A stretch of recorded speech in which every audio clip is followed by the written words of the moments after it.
Federation as an association has long been fighting or struggling, advocating for, because of some reasons that the concentration of the Ministry of Agriculture on livestock has not been seriously fed by the livestock husbandry officers. And this government that has accepted to introduce a movement for all animal scientists in the country and beyond. The introduction of this new ministry, we not only expand and focused on the details and tailored its policies towards livestock development, but it will also increase the GDP of the country. So all animal scientists are very happy and we benefit immensely from this ministry. And like you know, animal science has several aspects. Even your invitation here, you have captured all of it. It has the nutrition, it has the breeding, it has the production, general production and management. It has the health aspect, which the veterinary experts handle. And so this group of people are so excited with this ministry. Okay, so for you, it is a welcoming ministry. Let me have your thoughts, Professor Mike Momo. What is the desirability of this ministry at this time? Okay, thank you very much. I think that the new Ministry of Livestock Development is very desirable for our country at the moment because, you see, over time we have been so dependent on petroleum for our economic development. But you and I know that we've got to a stage where we have to diversify, where we have to look at other sources of income generation for the country, increasing the gross domestic product of the country. And so the livestock sector or subsector of the economy has a very much potential to unlock investment potentials that is in that sector, that is capable of increasing our national GDP. So for me, it is very welcome at this stage, and I think that Nigeria is actually waking up to realize that yes, there is an investment potentials in this sector that need to be unlocked for us to get to where we desire to go in terms of feeding our populace and in terms of achieving food security, nutrition security for this country. So I think without really diving into other issues, I want to say that it's very desirable at this stage. Thank you. Okay, Dr. Eminem, you are a veterinary doctor. Help us understand the essence of a ministry for livestock development at a time challenges in that sector are being faced by the country. Okay, thank you very much. The Ministry of Agriculture and Food Security before now had housed livestock production, health of animals, and other sector. And being a Nigerian, you would agree that most of the emphasis had been laid on crop production. That is why you see government distributing fertilizers, chemicals, herbicides, and all that. But the coming of this ministry, it is expected that attention will be paid and focused more on livestock production and health, so that that aspect of our economy will actually be revamped. As it were, we have not maximized production in this country, and yet we have had a lot of issues as relates to conflict and all that because of the way that livestock is being reared in this country. As veterinarians, we are not exactly very okay with the naming of the Ministry of Livestock Development, because we don't only have livestock in the country, we have other animals like pet animals, dog, cats, and all that, which by the naming are not captured. But we believe it's a step at a time, and in due course, government may reconsider and bring it in such a way that is all-encompassing, because people are also making fortune from pet animals. People are also having a lot of income from these animals too. And so for now, we hope that at least more attention will be paid to livestock, which on its own alone is capable of even funding the Nigerian budget. If production is well managed, just poultry alone can fund Nigeria budget. But that I wouldn't want to go into at the moment. But maybe as time progresses, we might look at the statistics and see what can be done. So as a profession, it's a welcome development. When the president pronounced the committee sometime in July this year to go and look at the sector and eventually pronounced a livestock development ministry, appointed a permanent secretary and now a minister, it's one step at a time. So it's a welcome development. Thank you. Okay, Professor Shahu, there are many Nigerians who argue that this ministry standing alone as a ministry, to what extent will it drive any objective standing alone as a ministry? Thank you. The Ministry of Agriculture, as it were, was standing like a mother who gave birth to twins.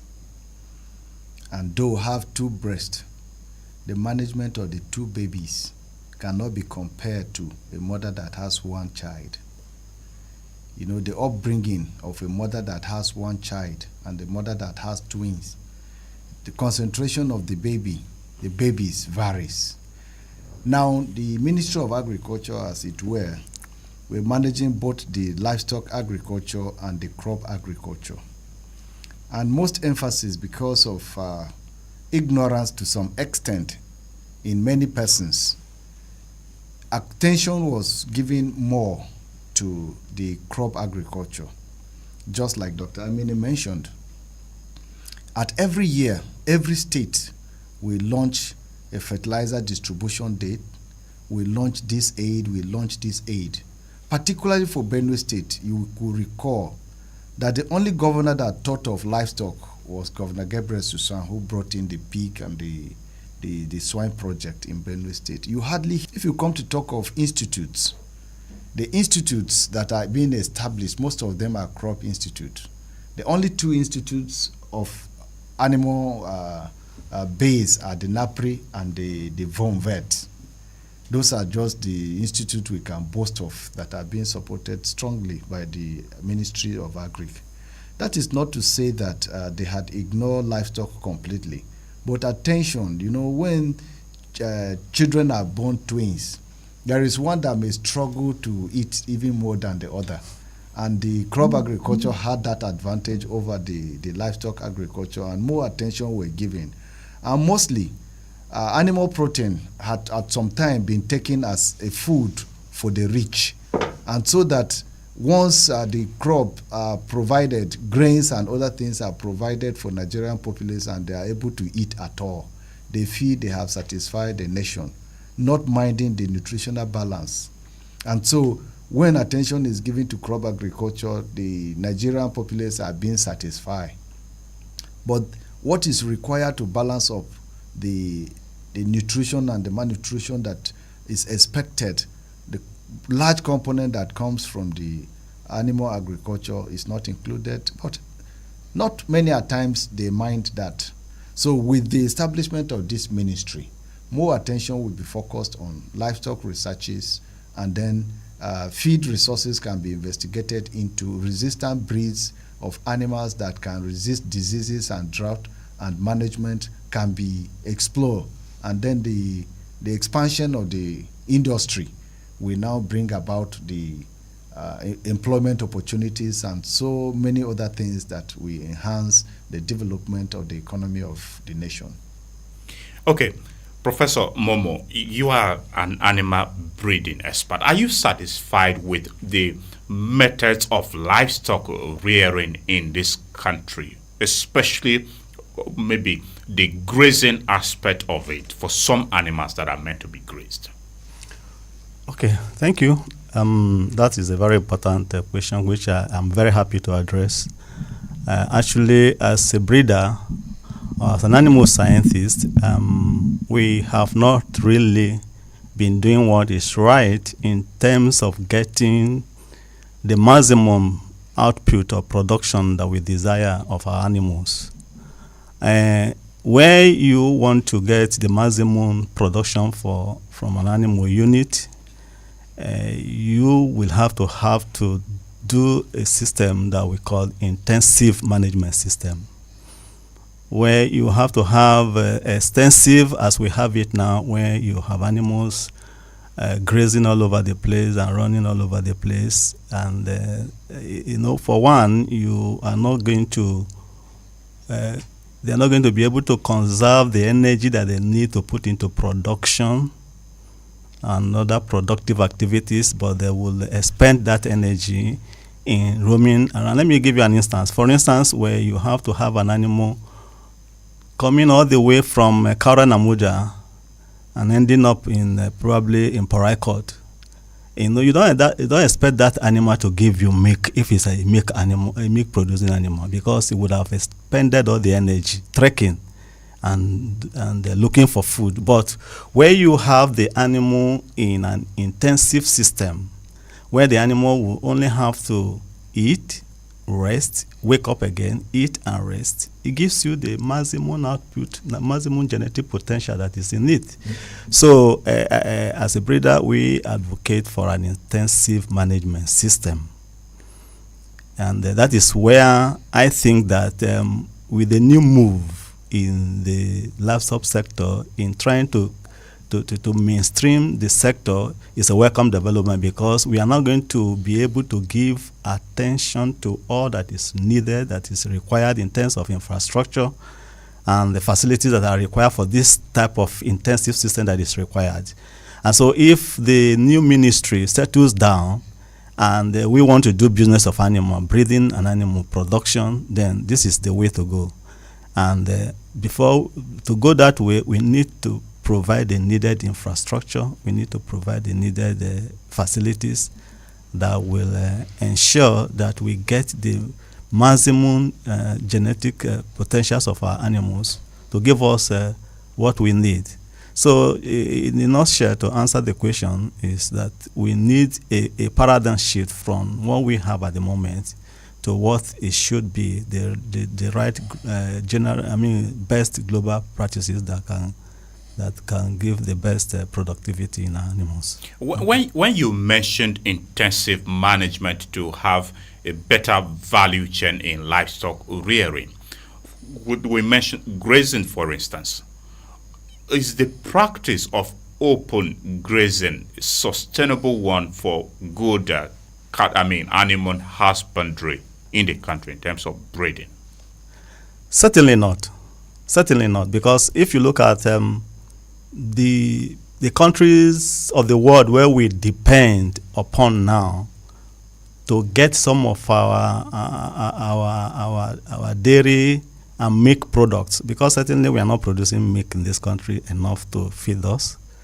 We are not having enough dairy products. We depend on other countries, and that's why our import bill, as far as dairy import and dairy products are concerned, is very high. I think statistics puts it at about 1.5 billion US dollars annually, and that is very huge. So these countries don't practice open grazing. They do intensive system of management. But I also know that we have constraints, and the constraints that we have in these countries, that over time we've been used to this open grazing thing, and it is not getting us to where we want to go. And that is why I think that the new effort now to develop the sector will actually bring to fore the need for intensive management. You are aware that the presidential committee set up with the president as chair, co-chaired by former INEC chairman Professor Jega, they recommended that open grazing as well as ranching coexist. To what extent would that drive a good agenda for livestock management in the country? Thank you very much, Nathaniel. Like I said from the beginning, life is step by step. As far as Benue State is concerned, majority of the people are crop farmers. And so the possibility of having open grazing and ranching, particularly in Benue State, is a bit challenging because the livestock will definitely graze on what is green, and the owner of the crops will not be happy, and this could result to conflict. In my understanding, the coexistence of this open grazing and ranching is where it's applicable. In states where open grazing, just like in a nearby state, Nasarawa State, where it's acceptable, open grazing can take place. In states where there are laws preventing open grazing because of the massive crop production scale, it may not be applicable. Be that as it may, Dr. Shahu did say something about having twins, and I happen to be a father of twins, so I know what that means really. Having open grazing and ranching is like having twins. We want to hold these two together. Maybe over time, when we start practicing ranching fully and see the benefits, the government will now settle eventually for ranching and let go open grazing eventually. Because for us in the university and those that do research, you will know that environment, temperature, other things affect research. So if animals are moving from one place to another, you want to categorize them, you want to make a statement about them, it may not be entirely true. Because in the morning, they are in North Bank, in the afternoon, they are in GRA, in the evening, they are in Wadata, and that's just for us here. They could go further than that, and temperature, environment, and other factors may even hinder that. So, but as I said from the beginning, it's step by step. For now, it's a welcome development. Now there has been a lot of call for ranching, even for treatment, management of disease. If animals are moving from one place to another, maybe you're managing them, you're trying to treat them against trypanosomosis here, and then they move to a Incessant where they are prone to this same disease. So it becomes very difficult to do that. But it's an encouragement, it's a good step in the right direction that the president could share with the former INEC chairman. It's a very tough combination, really. Absolutely. But we accept what it is at the moment and hope for improvement over time, because I believe for sure that ranching will definitely give better result compared to open grazing, and eventually we'll accept it wholly. Okay, Professor Shahu, let me have your thoughts on this from the point of view of General Secretary, Animal Science Association of Nigeria, the best livestock husbandry practice that are in tandem with global practice that you advocate. Thank you so much. You can see that the ranching, what we call intensive management system, the results that the academia share with the farmers, hardly do they carry out investigation on animals that are roaming. And so when we are talking of a cow giving or producing so quantity of milk, we are talking of cows that are reared intensively. The statistics of the milk produced by cows that are roaming are hardly available for the public. And so you could see that even if you are talking of it has more disadvantages, it has more losses, and it does not yield much to the potential of any of the animal species. And so we as animal science and the association, we advocate for ranching of the cattle. We advocate for intensive rearing system for the chicken and the other animal species. And like Dr. Amine mentioned, if you want to manage your cattle health-wise, intensively, if you vaccinate your animals, or if you want to fumigate your animal house, you shift them to a particular place, you fumigate the whole house without the animals inside, and you allow the place so that the chemical used in fumigation will get free from the place before you return the animals. Now, if you are treating animals that are roaming in the bush, Just imagine the work you will do to treat the whole bushes in Benue State so that this animal do not return back to the same disease you have tried to separate them from. So it is even very difficult to manage animals on the free range. A local farmer who keeps just 20 chicken at home, local chicken, does not have access to this chicken at some times when he have his visitor to slaughter and cook for them. Because once the chicken also know that their life is at risk, they run away. And the time you take in chasing them alone expends the energy of your children to catch them and keep before you can be able to slaughter them the next day. But a farmer's animal, we usually call it a savings bank account, so that at any time you need money, you reach there and you exchange it for money. So imagine you keep them roaming. Like the open grazing that we have experienced here. Sometimes you want to buy a cattle. The herdsman will give you at that particular time. So the practice is not encouraging. Thank you. Okay, dear listener, if you are just tuning in, you are listening to Perspectives on Agate Radio 95.5 Star FM Makudi. We are discussing the Federal Ministry of Livestock Development and its implications for incessant attacks on farming communities. I have here in the studio 3 panelists: the head of Department Animal Production at Joseph Sawantaka University. He is the General Secretary, Animal Science Association of Nigeria. Professor David Shahu is our guest. We also have Professor Mike Momo, who is of the Department of Animal Breeding and Physiology. He is the State Chairman, Animal Science Association of Nigeria, Benue State Chapter. He is here with us as well. Dr. Andrew Amine is the State Chairman, Nigerian Veterinary Medical Association.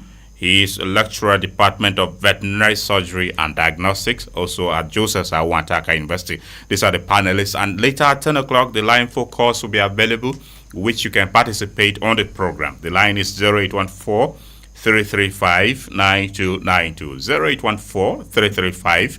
0814-335-9292. For the time being, the line for SMS is already activated. You can send us a message or a chat on WhatsApp to the line, which is 0912-699-9404. 0912-699-9404. If you are sending a message, kindly remember to include your full name and the location you are sending your contribution from. Log onto our website on www.agateradio.tv.com to listen to us and access other content of Agate Radio as well. Follow our social media pages where this program is also streaming.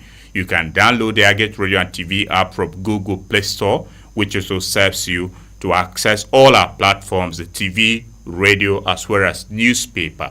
You can find us on Radio Garden. We're available on all these platforms to serve you. Professor Momo, how does this ministry, in your opinion, aim to address perennial challenges in livestock management, especially attacks on farming communities? Okay. Thank you very much. Before I address this specific question, can you please permit me to... Well, I think they're actually related. Very well. The position of the co-chair of the Presidential Livestock Implementation Committee, which you shared with us. Very well. Let me just make a little comment on that because it's related to this present question. Feel free to do so. So I may not really actually be speaking for him, but I think that that position that for the moment they are recommending to government that open grazing and ranching can go side by side. If as a professional, you see the problem we have in Nigeria is that we are quick to politicize issues, but issues of economic activities, for me, it should not be politicized because hunger does not know boundaries of tribe, of religion. Poverty does not know all of this. So when we are approaching issues that can help us as a nation to address our situations of poverty and hunger, we should be able to do that dispassionately. So you see, over time, as a nation, we have dwelled in this domain of open grazing. And the successive governments and administration had really not helped in trying to curb it. And so it has become, as it were, the acceptable practice, and with caution. So if we say, wake up one morning and let everywhere be ranching, it's going to be very difficult, because you need to provide necessary infrastructures and facilities that is desirable for a ranching scheme, and that government cannot do overnight. So have a ministry that is fully in terms of even we will need time. Government will start making provisions immediately for infrastructural developments that will enable us to transit seamlessly to ranching scheme, while at the same time trying to discourage as far as possible the open grazing scheme.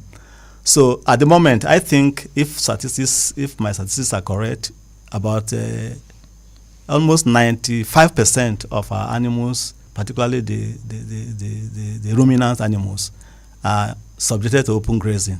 It's only probably 1 to 5% that are reared intensively by maybe elite farmers.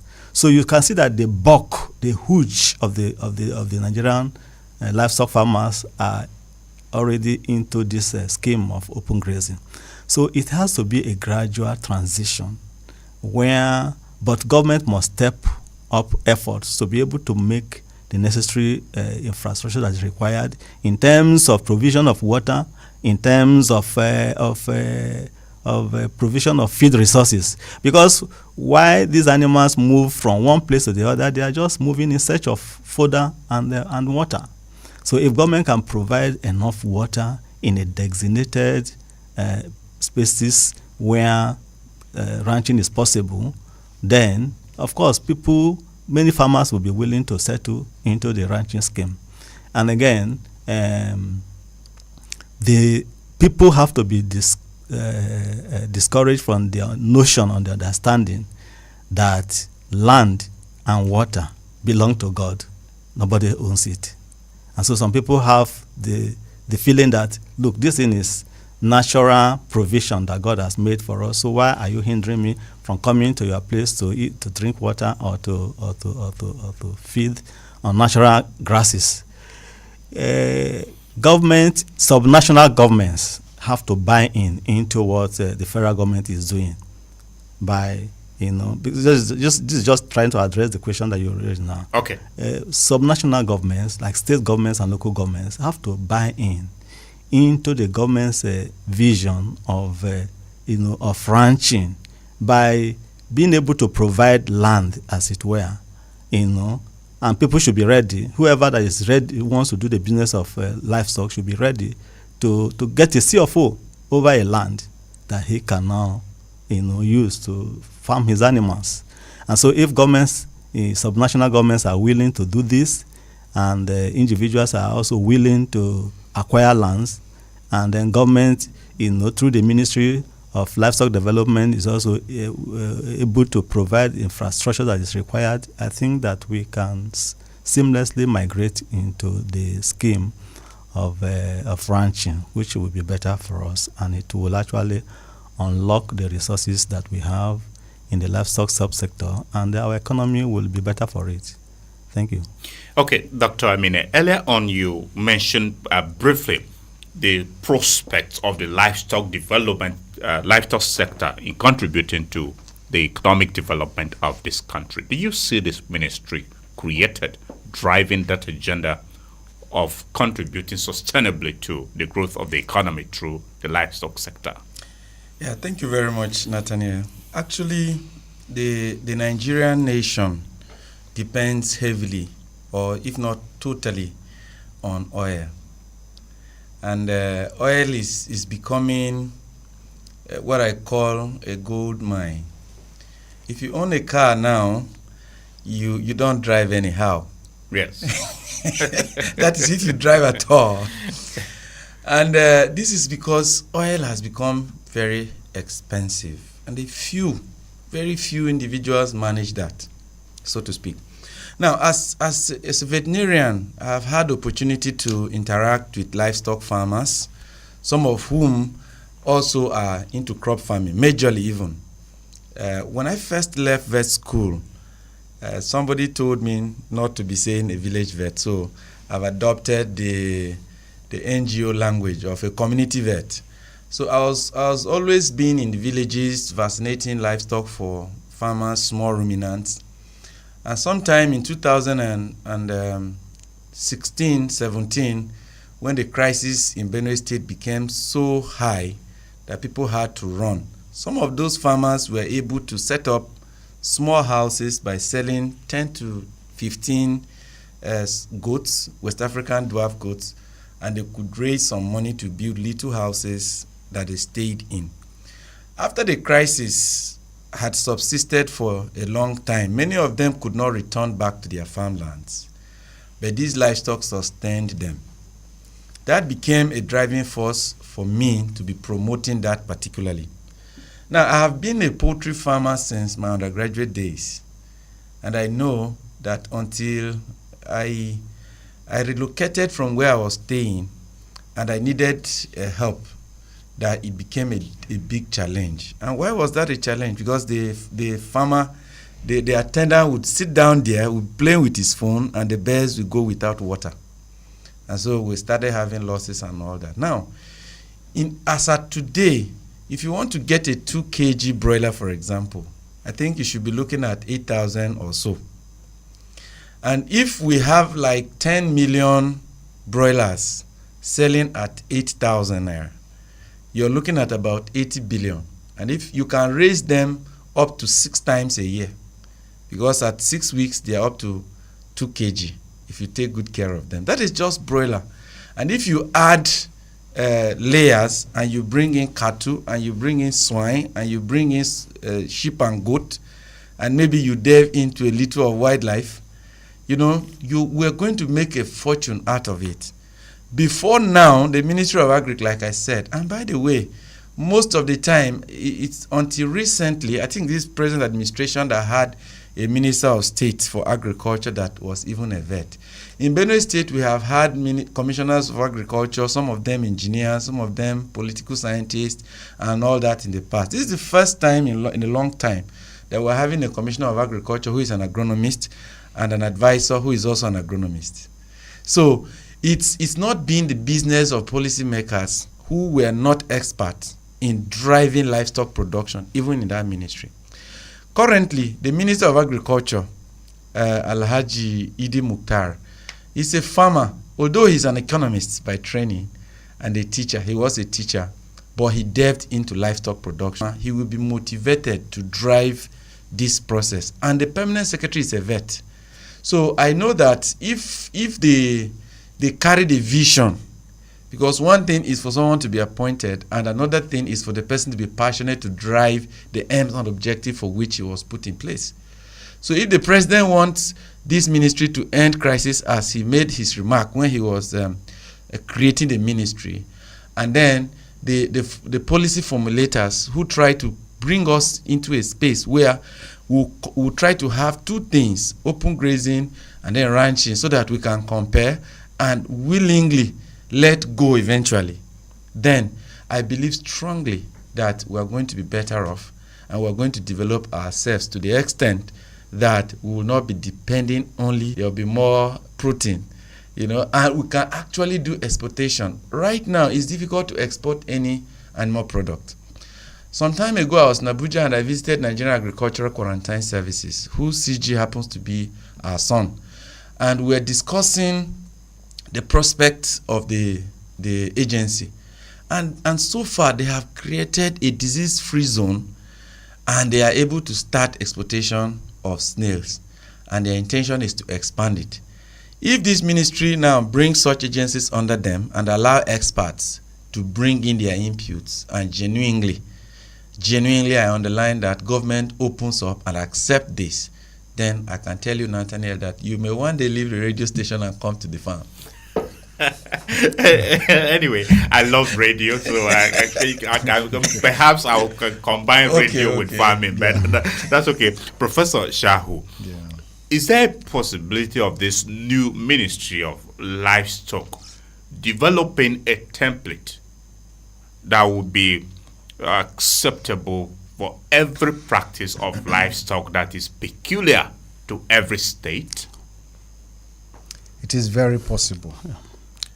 And I can believe that the step in which the Livestock Reform Committee are taking can drive us to that. The consultative meeting they had last, veterinarians, animal nutritionists, animal by species, professionals by species, the cattle rearers, the pig farmers, the poultry farmers, and they were discussing the way forward. And I think the submission of the President Tinubu and Jega committee to the president again,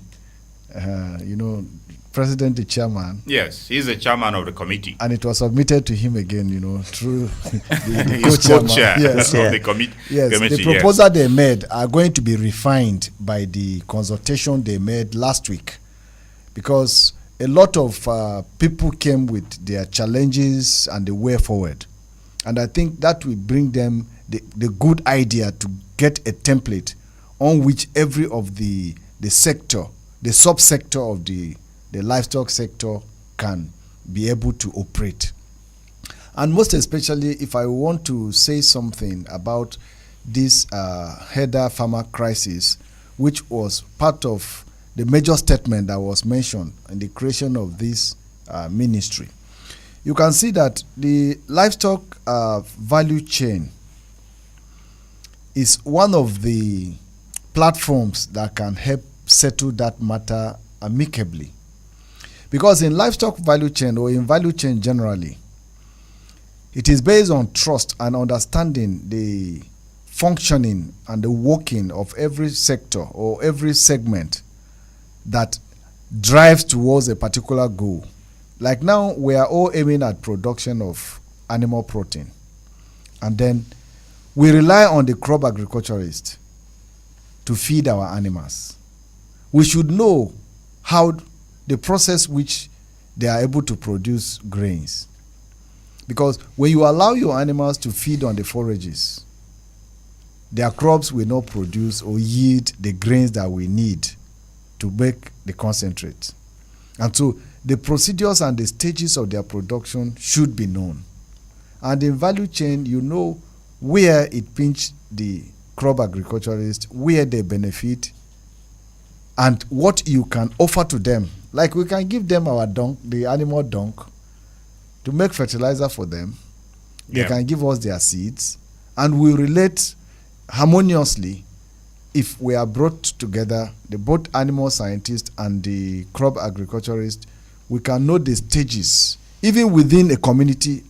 In our village setup, most of our livestock are even within the hands of the villagers. Few people that are rich and that can keep intensive animals in towns and other places are just making it. But if you talk about feeding Nigerians with livestock protein, animal protein in the villages, it is the local farmers, or you call it, I mean, I say not for the community. Yes, the community farmers that are actually providing this animal protein for our communities. And if they understand each other, the way they manage their animals within the communities will be amicable without crisis if value chain principles are brought into play. And so the template which each of these people can operate based on livestock value chain is very possible. Very, very possible. Okay, and that leads me to you, Professor Momo. For us here in Benue, for instance, how can livestock rear?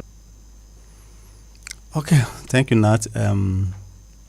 Please permit me to just make a little reaction to the question that Professor Shahu addressed now with respect to how each segment of the Nigerian. Yes, we have a template that will be the key into. Yes, in line with the mandate of the ministry. Yes, because you see, I was privileged to be part of the stakeholder consultative committee that just ended at the weekend in Abuja. Oh, great! And in that meeting, the issue of comparative advantage came up, and we realized that the way you do ruminant production in the far north cannot be the same that you want to do it in the south or in the southwest.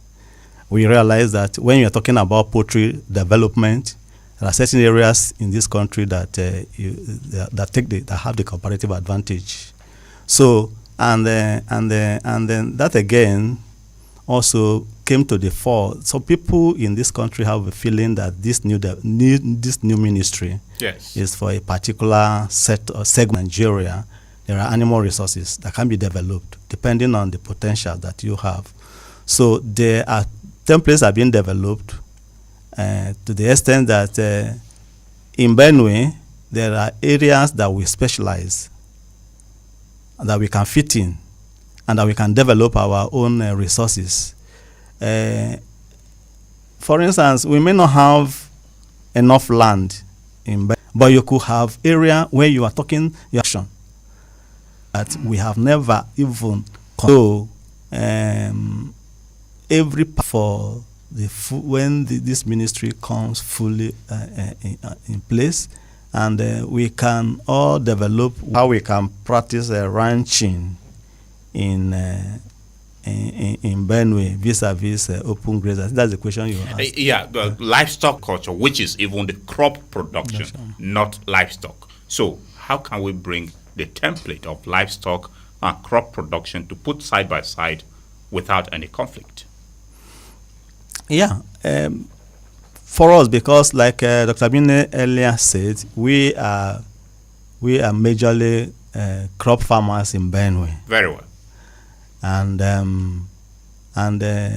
so if we must do our crop farming, and we must also carry along animal production, particularly when it comes to ruminant production, we should be able to develop a template that has to do with keeping our animals at bay, such that they may not have to interfere with our cropping activities.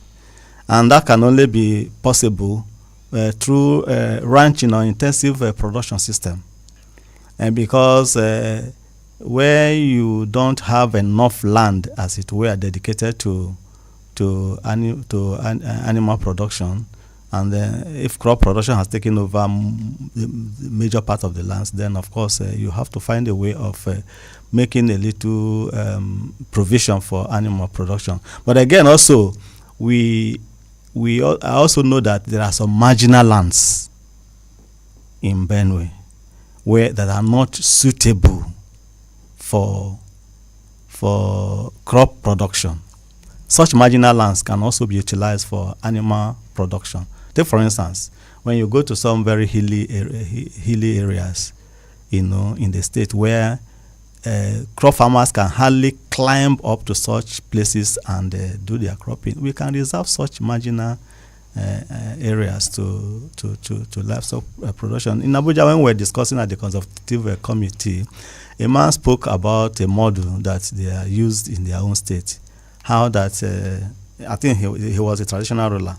How they have been able to solve the issue of Fulani and crop farmers conflict, and then they had a meeting, and they came up with a model that any area that is hilly, that is marginal, that is not suitable for cropping should be reserved for the people that graze their animals, and the people that graze animals must not, by any circumstance, by any means, enter into areas where people have cropped, area that is meant for cropping.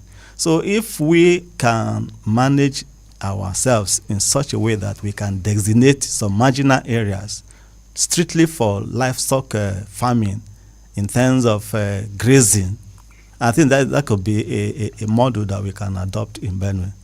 But I think that maybe my other colleagues also have a way to address this. But I think this is a way to go. Very well. Dr. Amine, livestock management or breeding is said to be a business which people invest in. Do Nigerians, how can Benue, for instance, explore its value chain of livestock that may not conflict with another state in that sector? Thank you very much, Nathaniel. First of all, let me just add a word to what Prof has said. You know, he talked about our people being into crop farming more, but I think it's an issue of understanding and how we were brought up, and that's where extension comes in. Because I grew up as a crop farmer, and in crop farming, you don't sit down and begin to explain to anybody that you can make a ridge or heap. You take your hoe and go to the farm and prove yourself. So over time, the Benue child was brought up to believe in crop farming more than livestock farming. So when the University of Agriculture was set up and we started getting training on livestock, there was need for extension workers to now go into hinterlands and train our people. Because a thief man, for example, doesn't have so much value on livestock, so to speak. Because when I go to vaccinate in the villages, what people tell me is that they want to now, you know, those kind of things. Yes. And I tell them, if you have about 10 goats dead, how can you consume that? You know, you'll be tired of the meat. They say, no, if you kill goat and eat now, they will say you're doing zegena and you may lose a child or something. They will say So those were the issues. Now, I believe strongly that if we are well educated, we'll agree that livestock is very profitable and we'll be willing to combine the two to take care of those bills. And they are always there for you. If you're having broilers that I talked about earlier, you are very sure when they will be due for sale or they get to table size and all of that. So back to the question. Yes, briefly, because we're due to start engaging with the listener now. Okay. But go ahead, just conclude briefly. Yes. Back to the question that you asked. Just refresh me quickly. I was wondering how Benue can explore the value chain in the livestock sector, because the kind of livestock other people practice may not be the same Benue have. Thank you very much. How can we explore the value chain? The Benue man believes that the pig is the most delicacy. And how are we going to explore that? We need to understand the kind of breeds that grow here better and give us the best result. And let me take that opportunity to call on Benue State government to take advantage of this opportunity and begin to explore, to have the ministry infrastructure and the right people to man it, so that we will not be going in circles. Before this ministry came, Sokoto State had already established Ministry of Animal Health, Fishery and Husbandry. Kebbi State had already established Ministry of Animal Health and Fishery, and other states in the north. They had already seen that there is need to develop in this line so that there will be comparative advantage. But we, who are the food basket of the nation, which by the way is not just about crop, but both crop and animal, had not done any much to take advantage of what may come, which it has now come. So I want to advise and encourage that let us develop the areas that will have strength. Every household in Benue State, you go, you find a local chicken, you find a sheep and a goat, the West African dwarf, and you also find a pig, but they are mostly left to roam, and when they die, so be it. So I encourage every Benue person to begin to take interest in livestock production to complement the farming that we are primarily known for, so that in the end we can have a better income, different stream of income. But pig is being our delicacy, and we must stream towards that aspect. Even when the meeting that Prof talked about, regions were identified with comparative advantage, and Sokoto, Katsina also, they are known for cattle. They put small ruminant also, Borno and one other state. They put poultry in the west. But I didn't see Benue State because maybe we have not done enough to appear on the map. Benue should have taken the place of pigs. It's okay. That's why we are here. Dear listener, if you are just joining us, you are listening to Perspectives on Agate Radio. We're discussing the Federal Ministry of Livestock Development and its implications for incessant attacks on farming communities. You can call in on 0814-335-9292. 0814-335-9292. We'll start taking your calls, but that will be after this short breather. Stay with us.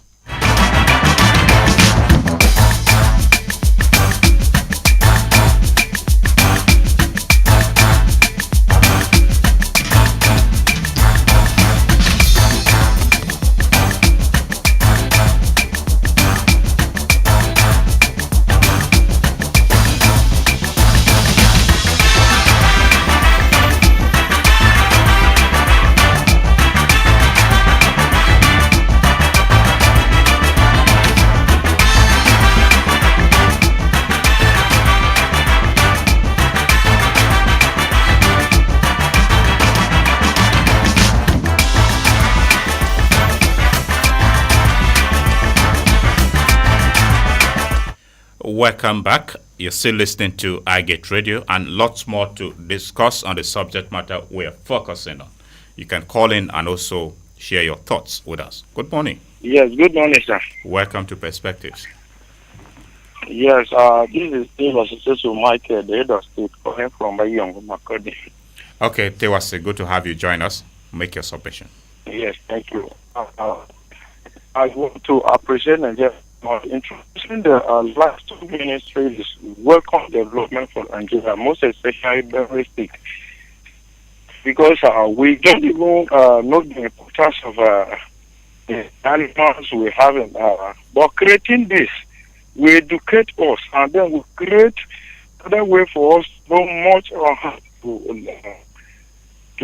maintain the animals and how to treat them. We don't even treat. We just leave them. We don't even feed them. We don't know. Tewase, hello. The network at your end seems to be breaking. Maybe you want to change your position so we can hear you better. Hello? Speak on, Tewase. We are listening to you. Yes. Can you hear me now? Very well. Hello? Okay, Tewase, I'm sorry. We may have to disconnect with you. The network is a bit unfriendly. But the line is still open, 0814-335-9292, 0814-335-9292. The SMS line is 0912-699-9404. Good morning. Hello. Good morning and welcome to Perspectives. Okay, we lost connection with you, but the line is still open, 0814-335-9292. Good morning. Hello. Hello. Morning. Oh, it does appear there's a glitch of network out there. Well, of course, we'll continue to try as much as possible to engage with you. 0814-335-9292. The SMS line is 0912-699-9404. Good morning. Hello. Good morning and welcome to Perspectives. Hello, good morning. Morning, sir. Thank you for joining us on Perspectives. Thank you, sir. Mr. Joel. Yes, Joel who and where is Joel reaching us from? Yeah, Mr. Joel in the Who from Go West, Maka. Good. Joel, go ahead and speak to us. Yeah. Alright, the issue I'm calling is this issue of ranching. If we look deeply into it, we are farmers, we are having serious affected. Because you as a farmer, if you farm a crops and you discover that the animals has destroyed the crops, and at the end of the year, you discover that you end with nothing to eat at home with the family. If you look it very well, it gives downfall or default from a family, and that gives a lot of challenges. And if you look at it, the animals that they are moving from one point to another, the treatment of the animals is very difficult. because of the moving. So I think it's better that the animals need to be in one place. Okay. So that the maintenance and the treatment will be safe. And even the farmers will cultivate their crops without having problem. Okay. Thank you, Yeah. Joel Ndu, for your contribution. Thank you. All right. Joel is of the opinion that ranching should be facilitated in such a way that the animals are meant to confined and not to graze on cultivated crops. Good morning. Hello. Good morning. Morning. Thank Nathaniel. you. Thank you for joining us. Yes, this is Peke Solomon from Daytown in the local government area. Good to have you join us, Peke Solomon. Thank you. I'm so much happy of this program this morning. Thank you. I must recommend the contribution of the discussants in the House. What I want to say is that I will not be happy to see another ministry destroying another ministry. Are you getting me? Okay, maybe when you speak, we'll get to you. Yeah, what you mean? We are hearing you louder. Okay, Go what ahead. I'm trying to say is Ministry of Agri cannot go with the vehicle or whatever means to go and destroy Ministry of Education. Because this is another Ministry of Animals.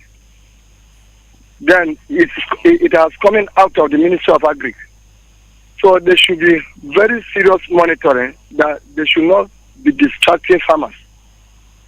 The agricultural sector is coming, so they should be kept one place, as my brother said in the studio, so that if there are treatment, we have so many advantages of keeping livestock one place to train. So that's my opinion. Okay, so in one place, that is your submission? That is my opinion, Nathaniel. Thank you, Peke Solomon. Thank you very much. You're welcome. Thank you. Have a great day in your day. Thank you for calling in. 0814-335-9292. Let's hear from you what this ministry means to you and the extent to which the attacks on farming communities will be addressed. Good morning. Hello, good morning and welcome to Perspectives. Hello. Hello, good morning. Morning. Talk to us. You are on. Yes, it's still on the face to back on the line. Okay, we are glad you called back, Sesu. Yes, for me, I want to appreciate and welcome the development so much, because this will educate us, the local farmers, much about layering of animals. We ask them, but we don't even know how to feed them, even to treat them. We don't even treat them.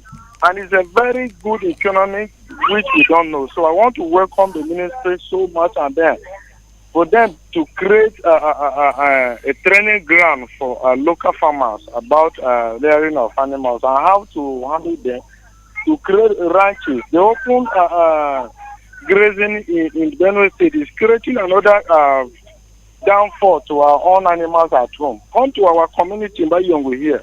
We are killing some goats, sheep, in order to farm cassava nearby, which the cattle have been taking over our farming crops. So this will educate us much on having domestic animals also. Thank you so much. All right. Thank you. Thank you, Sesu. All right. That will also educate us on having domestic animals. Sesu says so. Good. Good morning. Hello. Good morning. Morning. Kindly move away from your radio or turn down its volume. Good morning. Thank you for joining us. We're listening to you. Ada Elijah, North Bank.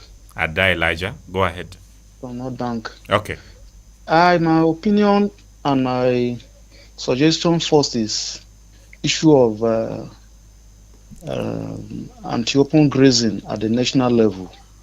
We discovered that in Benue State here, where our former governor has tried so much to implement or bring in the issue of anti-open grazing, it so much helped us, but for the national or the federal government to embrace such, it was a very big tax, and we thought the anti-open grazing at the national level, and with the introduction of this livestock system of farming, Ministry. ministry, it will still affect. It is obvious that animals can move anywhere. If it is controlled right away from the national level and all the states have already embraced the anti-open grazing stuff, the Ministry of Livestock and this thing would have been easily taken over. That is my submission. Okay, Elijah, before you go, I want to understand you clearly. You mean the states should have had, all the states in the country should have had the policy banning open grazing before this ministry will come into play, or what? Yes. I feel that if it is done like that, it would have been very easy for it was giving us a lot, it has given a lot of problem.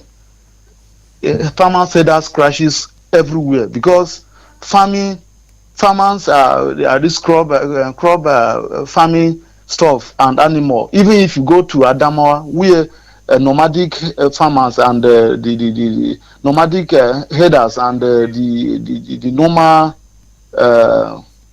peasant farmers, they normally fight and then do and undo. It's as a result of this anti-open grazing law. If it is implemented all over the states plus the federal, definitely with the introduction of this anti-open grazing, this livestock.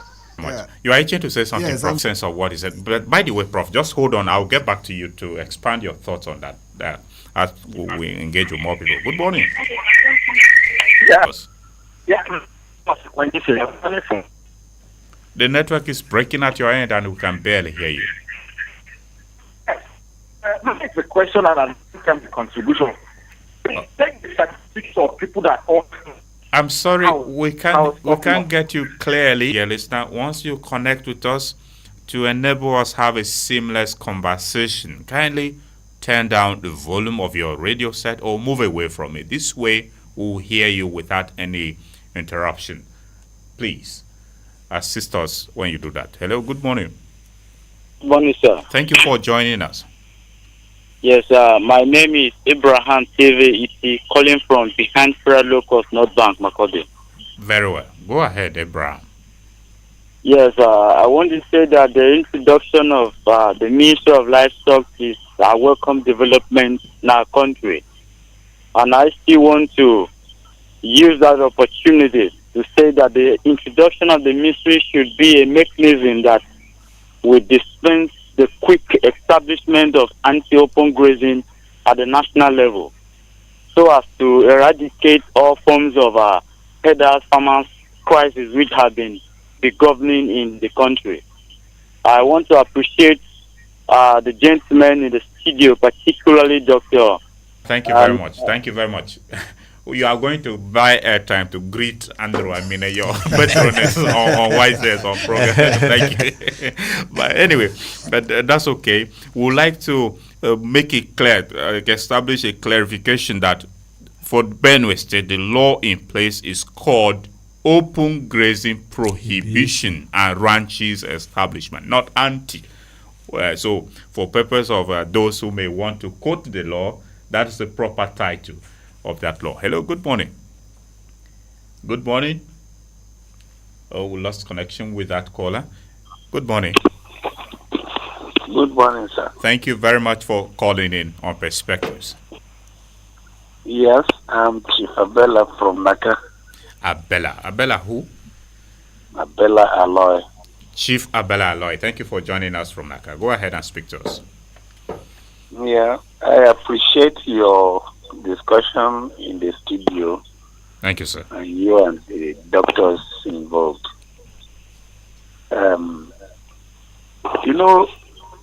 Their coming in is a welcome development.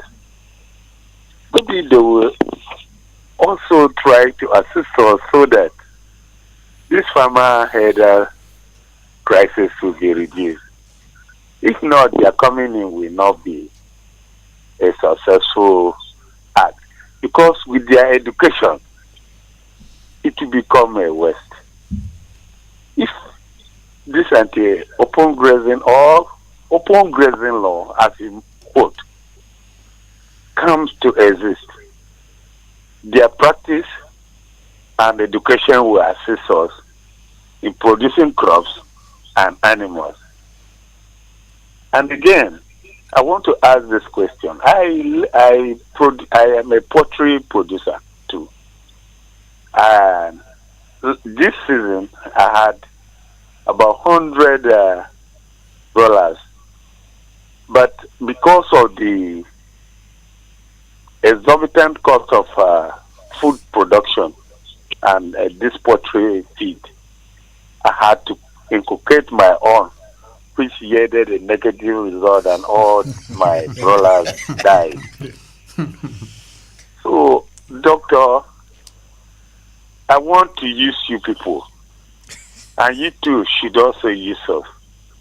You should try to talk to the government so that this process will come to an end. And also, what am I going to do about this my feed issue? What local production will I put in place so that I will succeed in this my poultry? Okay. Because of this exorbitant price. Thank you, sir. Thank you, Chief, for calling in. We appreciate you for your opinion. Anyway, that's part of he's talking about his own livestock that he rears in Benue poultry. I don't know whether as that ministry expands, it will let us know whether they capture that. Hello? Good morning. Welcome to Perspectives. Oh, good morning, Mr. Ratari Nongo. Good morning to your guests in the studio. Thank you. Morning, Yes. sir. I am Engineer Sunday Akpa. I'm calling from Love Bank, Makudi. But the implementation is what will determine whether it's what they sought or not. If the intention is to curtail animal roaming about, and if the intention is to bring resolution or the clashes between farmers and herders, then it's a welcome development. But if it is another way to encourage them to roam about and then give them more money to destroy our crops, then it's not welcome. Like one of your guests said, so that like Bedouin here, that we are major determine whether it's a welcome development or not. That's my take. Okay. Sondakpa, thank you. Thank you very Thank much you very much for calling in. Okay, implementation should be what would determine whether that ministry lives up to its mandate or otherwise. Good morning. Good morning. Thank you for joining us. Thank you, sir. Could you speak And up? to all the guests in the studio. Thank you. Thank you You very sound you sound very distant from your phone, inaudible. If you speak up, we'll hear you better. Okay. Do you hear me now? Yes. Okay. I regard all the... Yes, we have taken your regards. Go ahead, tell us your name and where you're calling from. My name is John G. I'm calling from the Livestock local government. Very well. John G., go ahead. We're listening to you. That ministry is a new one. It's a way of all Nigerians, not emphasize on the one section of Nigeria. That's development. Thank you very much. Okay, about the ministries across the country. Hello. Morning. Father, who is good from Teaga? Go East, Berlin local Go East local government. Thank you very much. Okay. Thank you. I thought Berlin have got a local government already, but that's okay. Great Council Ward, Okay. Berlin, Go East local government. Okay. It's a dream. Maybe one day the dream will come true. I want you to stay on Thank what you, we are sir. discussing. Thank you. Yeah, thank you. You know, as a farmer, we need those that are practicing the crop farming are also benefiting from it. So we need to be very, very serious in our careers. Like because the woody, the fence there is very, very solid and concrete. I think it won't be easy for them to go out and spoil our farm land around the environment. So the issue of animals we are talking, we need the support from the government. As you just in the studio is saying, I think based on the treaty mistake, we in the rural area, we always find it difficult because sometimes someone will come him or herself as an expert by treating our animal. But at the end of the day, There are some people in the rural area that don't even know that those drugs that are treating the animal from the expert are not really good. Sometimes they expire or based on the small business. Thank you. Thank you very much. You had a concern about Ada Elijah's submission. And let me refresh your mind on that submission. Ada this stated that were this Ministry of Livestock Development coming at a time where all the states origin, you wanted to react to that. Yes, if I would understand him very well, he was trying to see that despite the fact that Benue State had this law in place, yes, the neighboring states, since the state boundaries are now built with walls, there was some influx of the people grazing openly into the lands of Benue and was still causing some problems. So his concern was that if the whole country accept that there should be, trying to let him know that it is because of these problems that the ministry actually came on board to resolve the crisis. So it's the responsibility of the ministry to see whether such things can be escalated to every state or to relevant states, or the boundaries could be created, or things like that. So the ministry is coming to solve a problem. So if the problem was already solved, maybe there wouldn't have even been the ministry on board for now.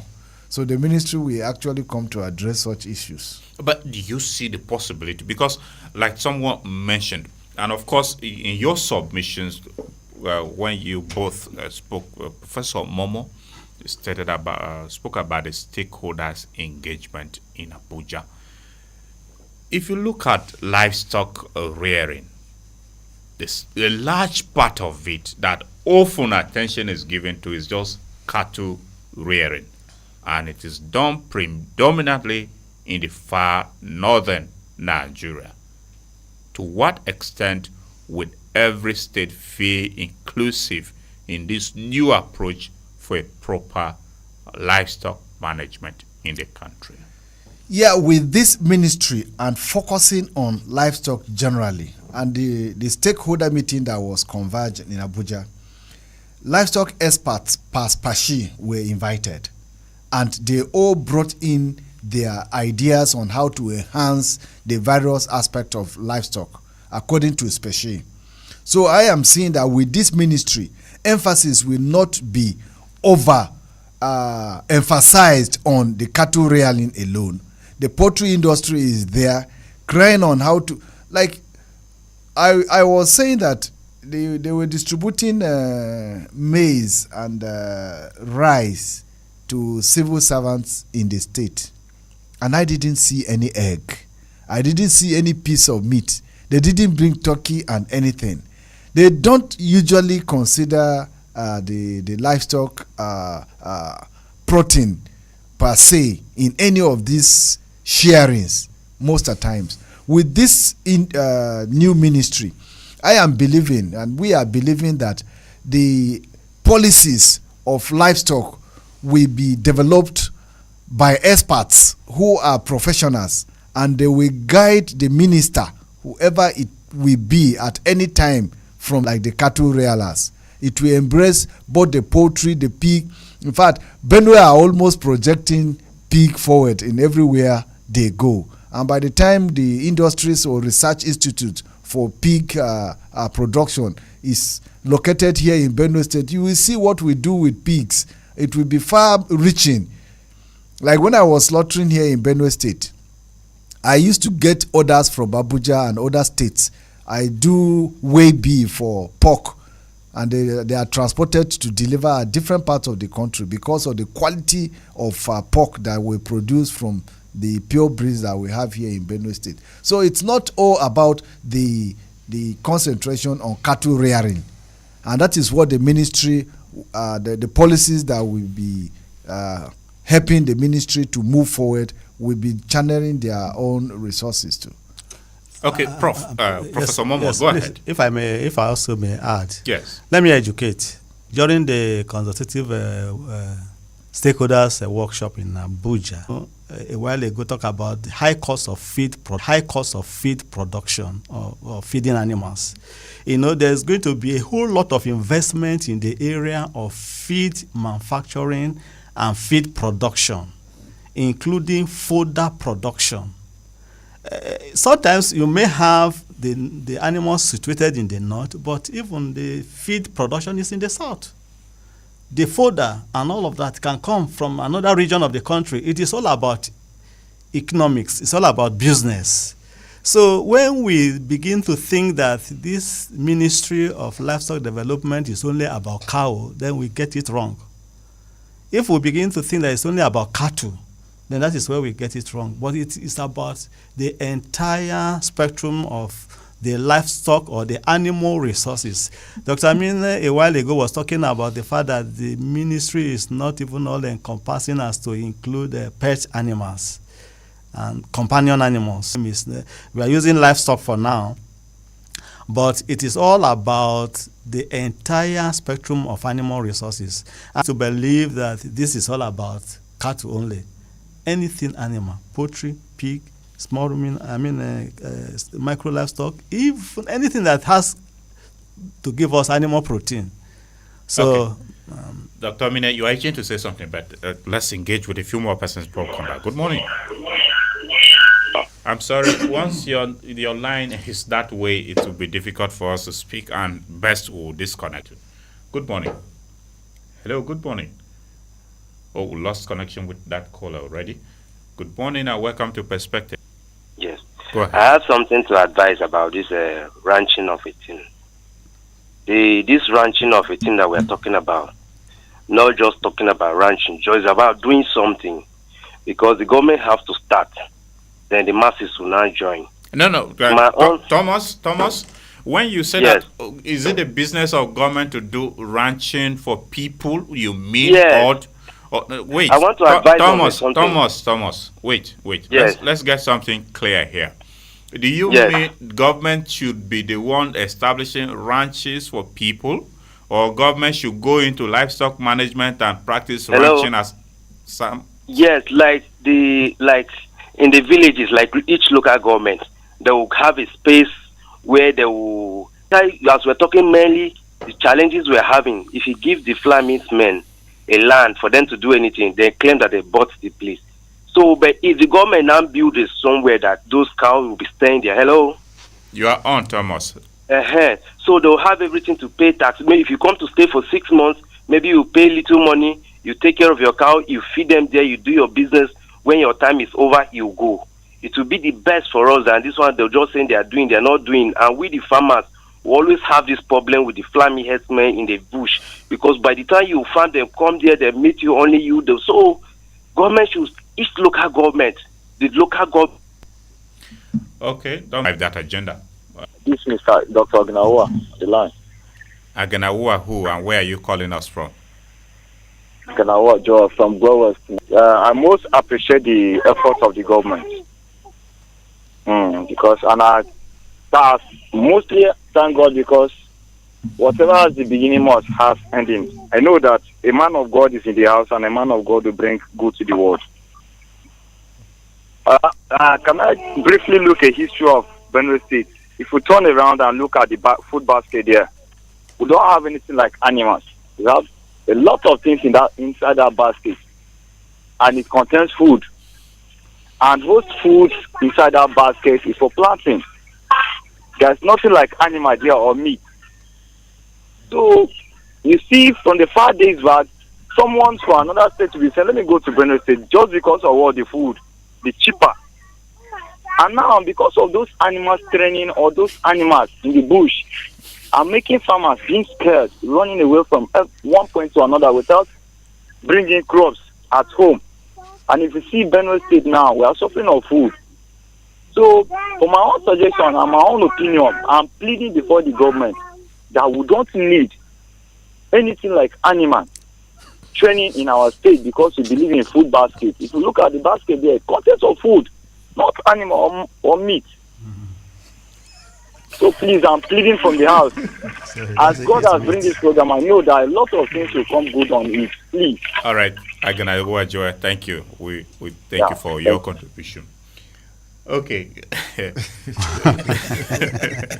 Aganawa, but I think that crop organize. I think it's 59292. Just a few more calls. I will come back. 433-59292. The SMS line is Mali, and the problem with the creation of the ministry, of livestock development, so long as it will not engender and promote open grazing of livestock, as open grazing threatens the security of lives and property in our farming communities, and by consequence brings about food insecurity. Open grazing is also one of the major causes of desertification, which in turn causes what the whole world is grappling to control with now, known as climate change. And Nigeria, as far as Africa is concerned, has been leading the pack in the issue of climate change at the world level. Then how should Nigeria be promoting open grazing? To me, open grazing should be out of the question completely. Okay. If we must make a headway. Justin, thank you. Thank you. Thank you for your contribution. All right, that's Justin's opinion that the creation of the ministry was entirely needless, given that there existed a ministry already. I mean, a department of that nature in the Ministry of Agriculture already, but that's okay. Good morning. Good morning. Okay, we lost connection with you. Good morning. For 335-9292. Just a few more calls and we'll conclude. We'll wrap up with the calls and come back to you in the studio. Good morning.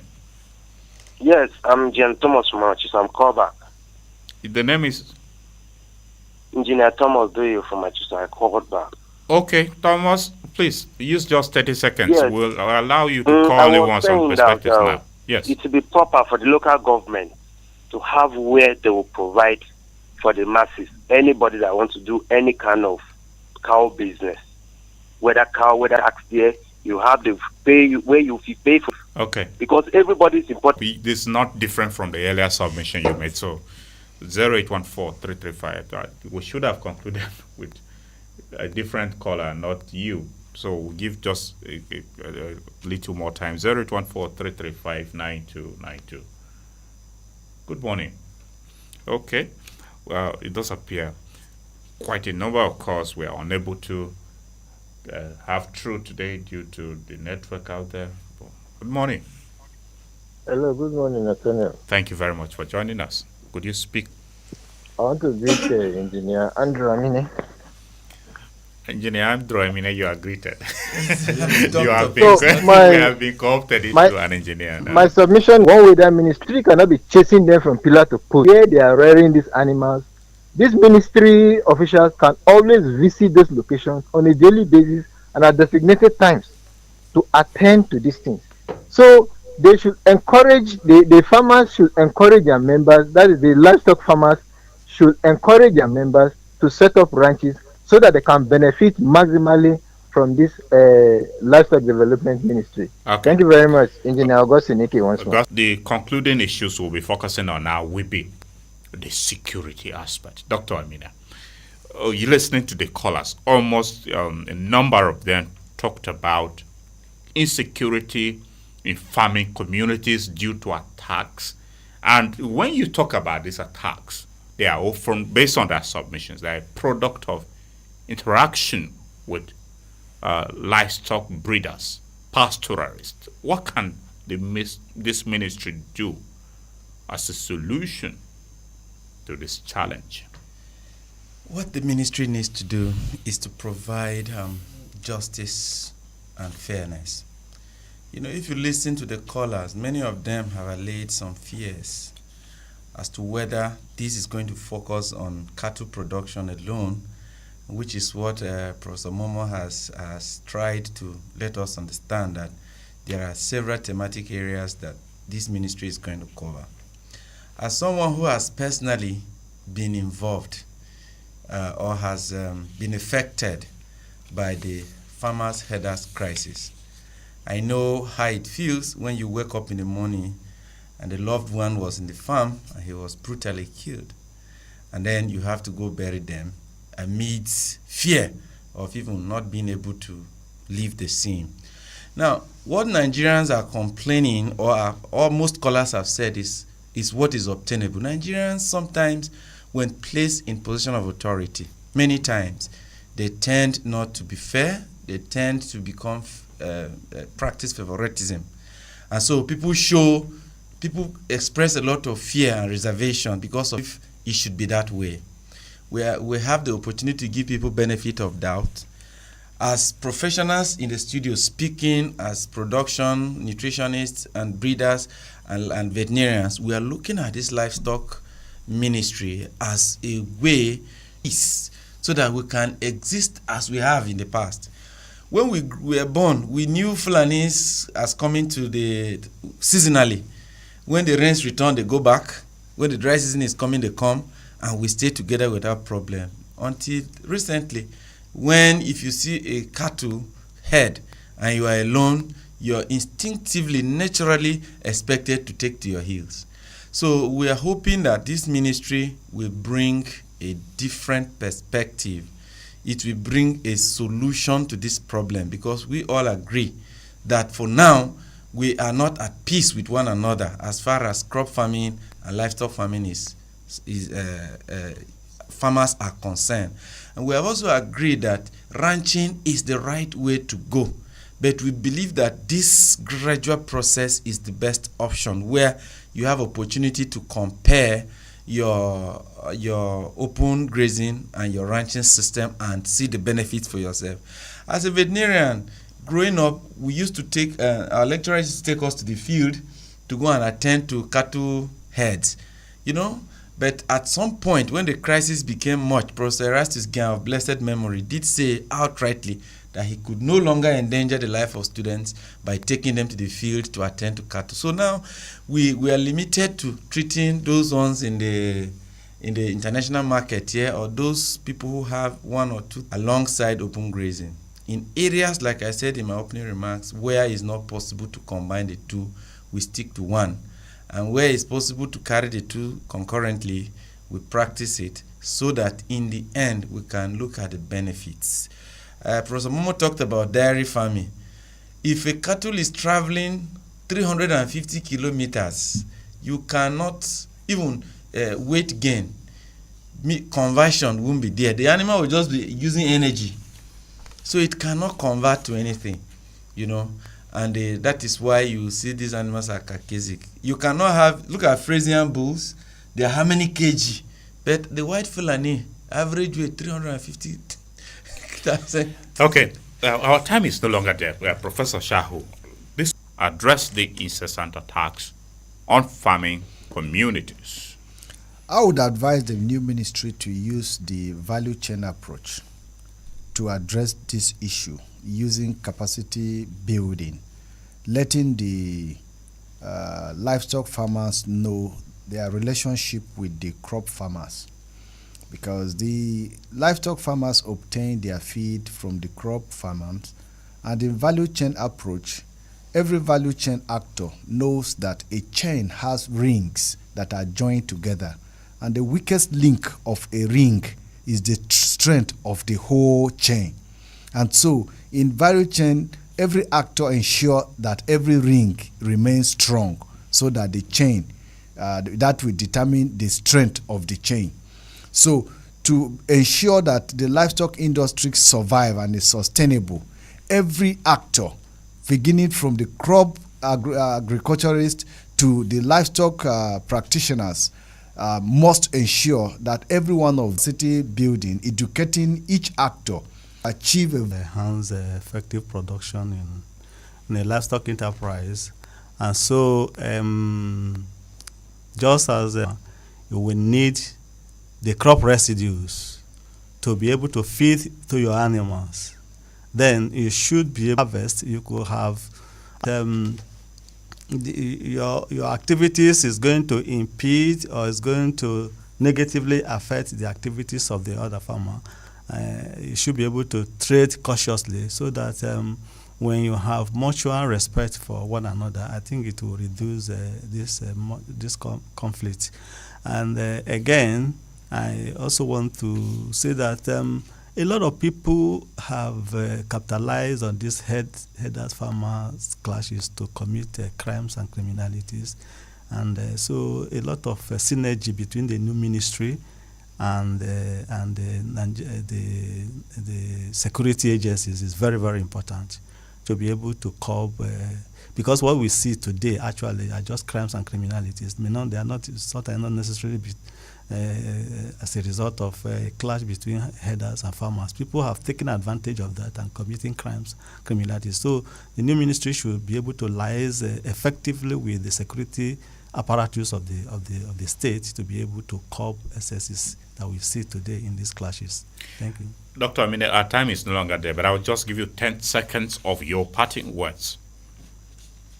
Let us rebuild trusts amongst ourselves, the crop farmers and the livestock farmers, so that we will once achieve even better. And it is my hope that this ministry will definitely bring something better and lift us higher than we've been. Thank you. Professor David Shah, who is the head Department of Animal Production at the Joseph Sawo Antaka University, Makurdi. He is the General Secretary, Animal Science Association of Nigeria. Prof, thank you for coming on Perspectives. Professor Mike Momo is a lecturer Department of Animal Breeding and Physiology.